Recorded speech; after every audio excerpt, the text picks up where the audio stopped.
It takes such a desperate, obsessive focus to excel on the level that I want to make movies. You have to be able to laugh at everything. He who says he can and he who says he can't are both usually right.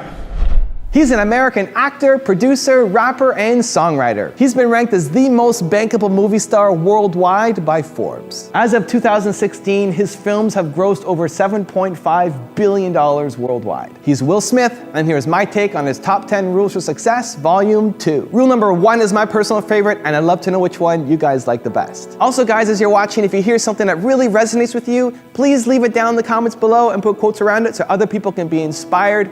Also, when you write it down, it's much more likely to lock in for yourself as well. Enjoy.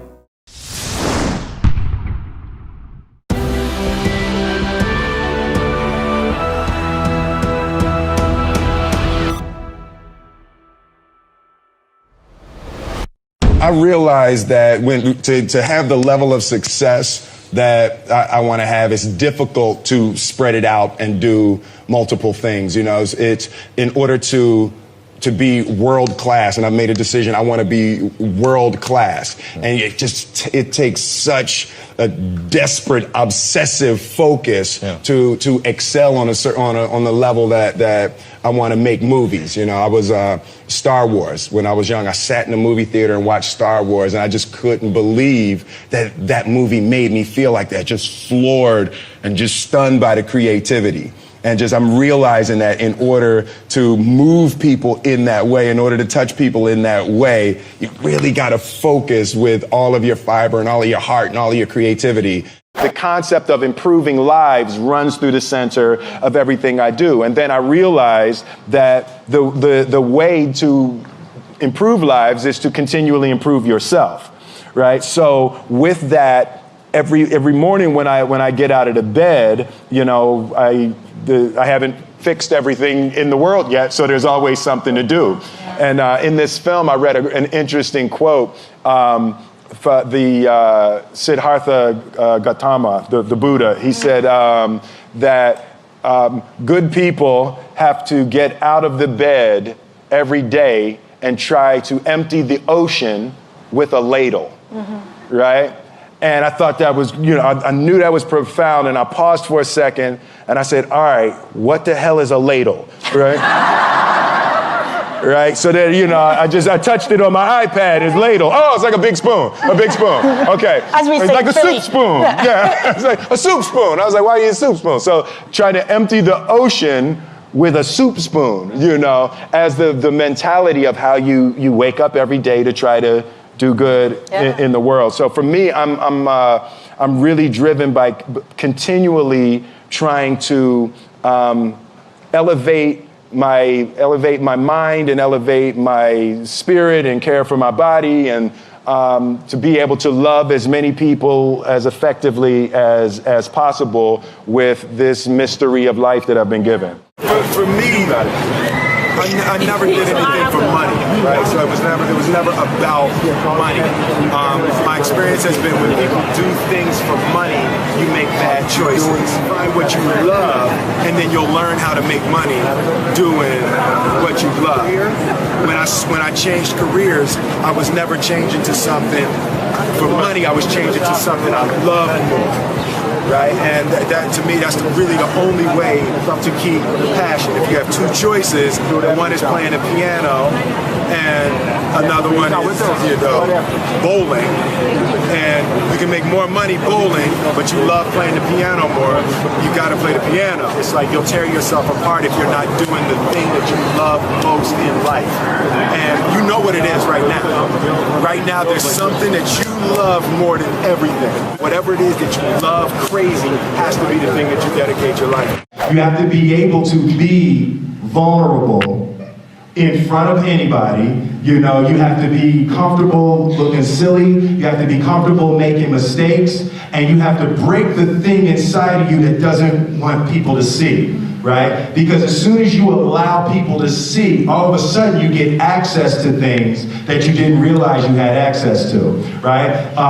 For example, like a thing I used to do is when I was probably 18 or 19 years old, I got in touch with those blocks. The camera hates emotional blocks.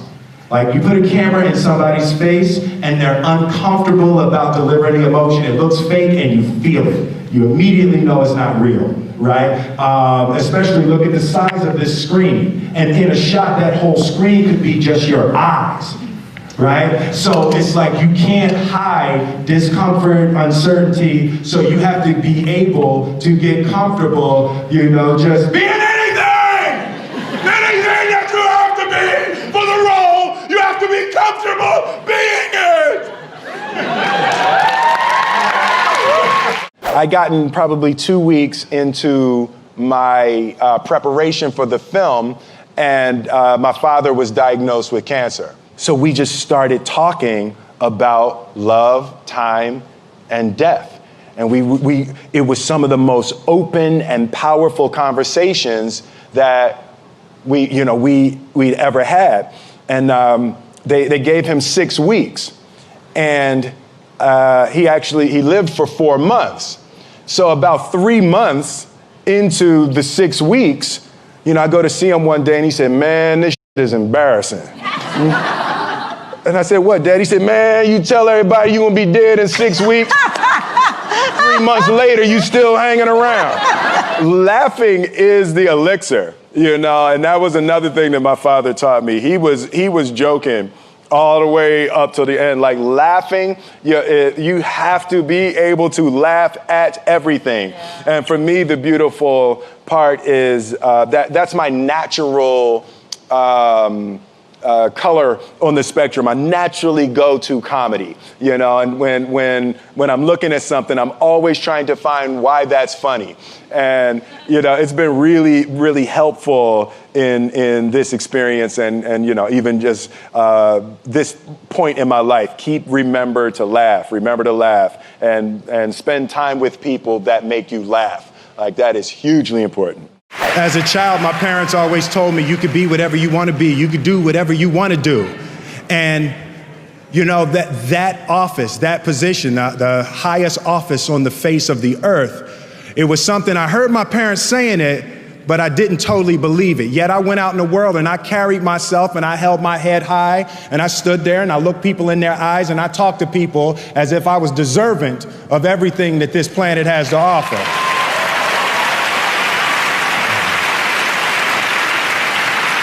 So I really want to say to children out there and to people who are watching, Confucius said one time, "He who says he can and he who says he can't are both usually right." So I want to stand here before you, and as I hold this award, I want to give love to my wife, and I want you to keep in your heart, just know that you can. Know that you can. And the greatest thing in my career has been the constant commitment to putting something in the world of value, not putting something in the world that makes me look hot. Yeah. So I think as long as you can stay focused on delivering your art and delivering yourself and delivering your energy and delivering your ideas for the world to be better. If there was one concept that I would suggest to people to take a daily confrontation with, is fear.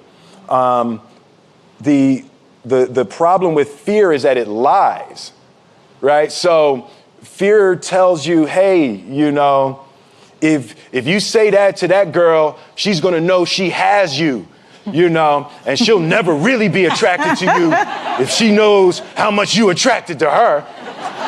Don't say that, no. How we get her is when she walks by, ignore her. Right, it's a sloop. It's like pop it on your shoulder. Fear tells you dumb shit like that, right? So, for me, the daily confrontation with fear has become a real practice for me since about three years ago. I went skydiving in Dubai, right? And skydiving is a really interesting confront with fear, right? So I gotta stand up. I'm sorry, I gotta stand up. All right. So all your friends, what happens, you go out, I dropped my thing. Yeah. So what happens is you go out the night before and you take a drink with your friends and somebody says, yeah, we should go skydiving tomorrow. And you go, yeah, we'll go skydiving tomorrow. Yeah, yeah. And you go, yeah. And everybody goes, yeah. Right? And you go home and you by yourself, you're like, Right? And you're like, well, yeah, I mean, they was drunk too. Right? So maybe they not, maybe, I mean, we don't have to go. We don't have to do it. So then that night you're laying in your bed and you just keep, and you're terrified. You keep imagining over and over again jumping out of an airplane and you can't figure out why you would do that, right? And you're laying there and you have the worst night's sleep of your life, but you still have the hope that your friends were drunk, right? So you wake up the next day and you go, down and you say where you were going to meet and everybody's there. You're like, oh, shit. All right, cool. Right? So you get in the van and you don't know that your friends had the same night that you had because they're pretending like they didn't. They're like, yeah, man, my uncle's a Navy SEAL and this is going to be great. I've been looking forward to this. And you're like, oh my God. And your stomach is terrible. You can't eat and everything, but you don't want to be the only punk who doesn't jump out of this airplane. So you get there and then you have this safety brief. And you're standing there, and the guys will tell you, well, if the chute doesn't open, what's going to happen is well, why the hell, what could happen? That the chute wouldn't open, right? So you do a thing, and what you do is your first jump, you're attached to a guy who is going, he's going to walk you out. So you go, and you get there, and there's an airplane, and nobody's stopping. Everybody's still going. So you get onto the airplane and you're sitting there and it's extra because you're sitting on some dude's lap, some stranger. You're sitting on his lap and it's like, you're trying to make small talk. Yeah, man. So you be jumping with people all the time, huh? Right? So, and then you just want to make sure, you got kids, right? You got people you need to see, right? You just want to make sure he's serious, right? So you get in there. So everything's normal. So you fly and you go up to 14,000 feet. And you notice there's a light. It's red and it's yellow and green, right? So right now the light's red. So then you start thinking at some point the light's going to go green, but you don't know what's going to happen, right? And you wait and it goes yellow. And the light goes green, and somebody opens the door, and in that moment, you realize you've never been in a freaking airplane with the door open. Right? Terror. Oh, sorry, I'm spitting. Oh, sorry. No, terror. Right? So you go, and then, if you were smart, you sat in the back, so you don't go first, right? And then people start going out of the airplane. And you go, and the guy walks you up to the end of the thing, and you're standing, and your toes are on the edge, and you're looking out down to death. And they say, on 3. And they say, 1, 2. And he pushes you on 2 because people grab on 3, right? Right? And you go, and you fall out of the airplane, and in 1 second, you realize that it's the most blissful experience of your life. You're flying, right? It doesn't feel like falling, right? It's like you actually are kind of held a little bit by the wind, and then you start falling, and there's zero fear. You realize that the point of maximum danger is the point of minimum fear. It's bliss. It's bliss. And you're flying. Right? And you're doing that. And then 20 seconds, 25 seconds, 40 seconds. And you have enough time to just kind of be like, that's that building. That's not like that one. You can see the ocean. Right? You start doing all of that. And the lesson for me was, why were you scared in your bed the night before? What do you need that fear for? Just don't go. Why are you scared in your bed 16 hours before you jump? Why are you scared in the car? Why could you not enjoy breakfast? What did you need that? The fear is fear of what? You're nowhere even near the airplane. Everything up to the stepping out, there's actually no reason to be scared. It only just ruins your day. You don't have to jump. And then in that moment, all of a sudden, where you should be terrified is the most blissful experience of your life. And God placed the best things in life on the other side of terror. On the other side of your maximum fear are all of the best things in life. I have to show up at work with the right attitude and with the positive energy. And I actually had a t-shirt made that said positive energy is a part of your job description. Right, so the idea that I want to show up with the right energy, I want to show up, we're all here, even now we're all here, we're trying to feed our families, we're trying to have a good time, we're trying, this is an important part of our lives, our time is all that we have. So to me, it's hugely important to deliver positive energy in a way because it's viral. So if I come with positive energy, then someone else is going to pick up on the positive energy and you're going to take it home to your families. And, so for me, it's just hugely important to approach everything and everybody at every turn with the most positive, loving kindness that I can generate. Suicide. You mess with me, you just committed suicide. Listen, not a homicide, but a suicide. Suicide.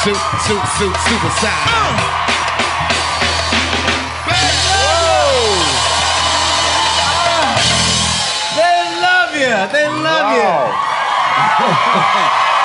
That's gotta feel good. Yeah, That's gotta feel good, man. Good to see you, man. you too. Yeah, that was good. That was like that's a really good introduction. But I just like they seem excited. I think I can do it better. You can do it better? Yeah. Oh, they love you. They gave you a standing ovation. That was fine. That was. No. I just think like they deserve a better entrance than that. I'm sorry. Just one more. Want to do the intro again? Yeah, do one more. All right. One more. Okay.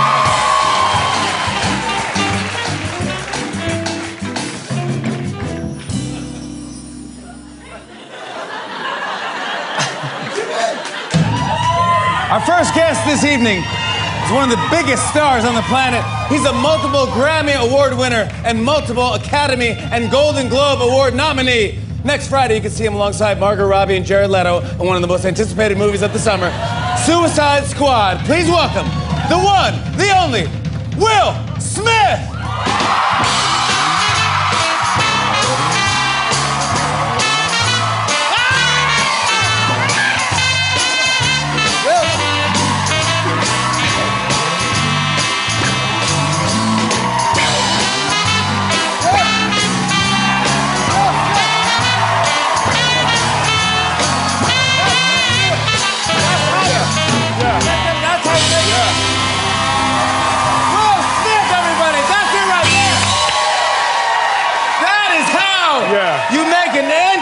Yeah. Right there, Will Smith. Yeah. That was pretty good. I felt a little bit better. Yeah? That was a little bit better about that one. That was fantastic. You came out in a hamster, a human hamster ball. That was unbelievable. That was great. I just think they deserve a little more than that. Seriously, that was fine. No, just listen, and everybody at home, I was your first guest ever on this show, I know, man. yeah, I know, I remember that. Yeah, of course. All right, You want to do one more time? One more, I gotta give it to him. All right, yeah, you gotta get it. Yeah, sure.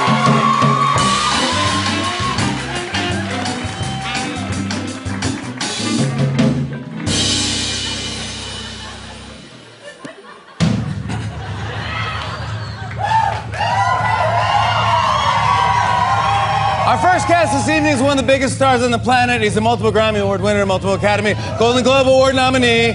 Next Friday, you see Margot Robbie, Jared Leto, one of the most anticipated movies of the summer, Suicide Squad. Please welcome the one, the only, Will Smith!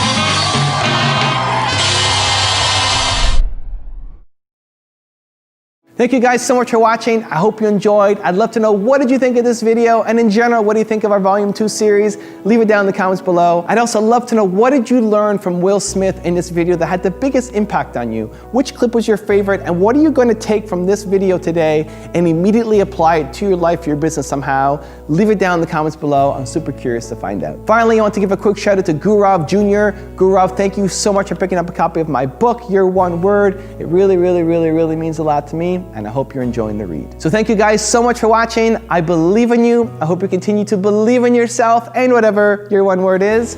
Much love. I'll see you soon.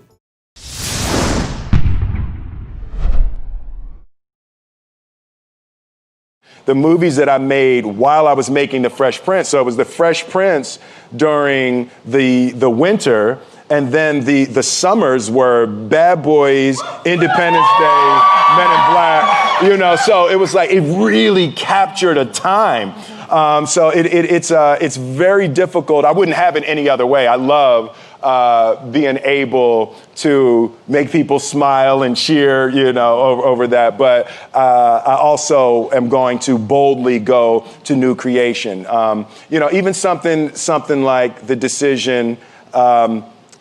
You know, I had the 2 screenplays in front of me for the Independence Day 2 and for Suicide Squad. So I had to choose between the 2 of those. And even the choice of going to Suicide Squad, nothing about the qualities of the movies, but the choice of trying to go forward versus clinging and clawing backwards, you know? So I do want to aggressively go forward and do new things and create and hopefully be able to stumble upon a new heyday.